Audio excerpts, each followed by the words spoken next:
Shohei Ohtani is exceeding expectations, obviously doing things that have never been done before in the history of modern baseball. Well said. I mean, I don't know if there's any more words to describe, quite honestly, what he's doing day in and day out. It's mind-boggling. You know, if you think about it, some of the best two-way players in our game play high school baseball. Starting shortstop is also the starting pitcher. They dominate both ends. Even at the high school level, no one's doing what he's doing at the major league level. That's in perspective. That's how dominant he actually is, BK. And it's a compelling argument to make of what he's better at, because he's now showed that he can dominate in both phases of the game. See, I threw that in there, and I still maintain it. I'm going to hold to it. I think he's a better pitcher. And I'd lean the other way. Do you really? Yeah, I do, only because, like, I've struggled with this a little bit, and I'll throw this at you. Does the fact that he pitches some now make him a better hitter because he's not so obsessed with swing mechanics all the time?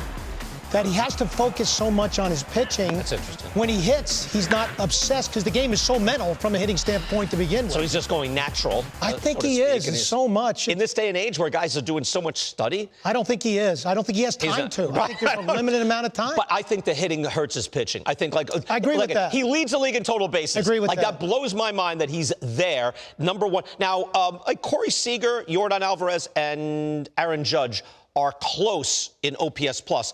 But he has 130 more plate appearances than those guys. Those guys have all been hurt at various times. So that's why he's number one. And then all three of those guys, they don't run the bases like this guy runs. Like, we never talk about the fact how incredible he is from an impact standpoint when he gets on base.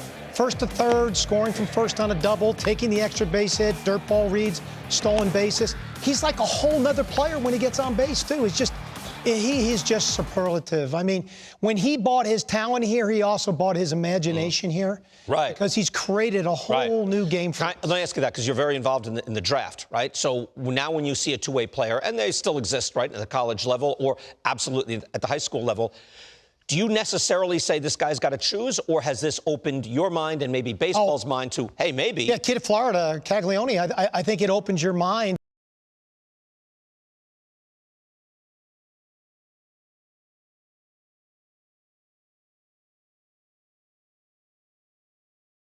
That, you know, does this kid have the possibility to do it? But boy, when you really watch each individual player, they still don't, there's nowhere near the feel, the athleticism, the body awareness, the mental capability of handling this. I think he's truly a unicorn in the history of our game. Yeah, I think this, him being the best offensive player in the game hurts his pitching, which is unfortunate. That's like, but he's the number one offensive player in the game. It's staggering.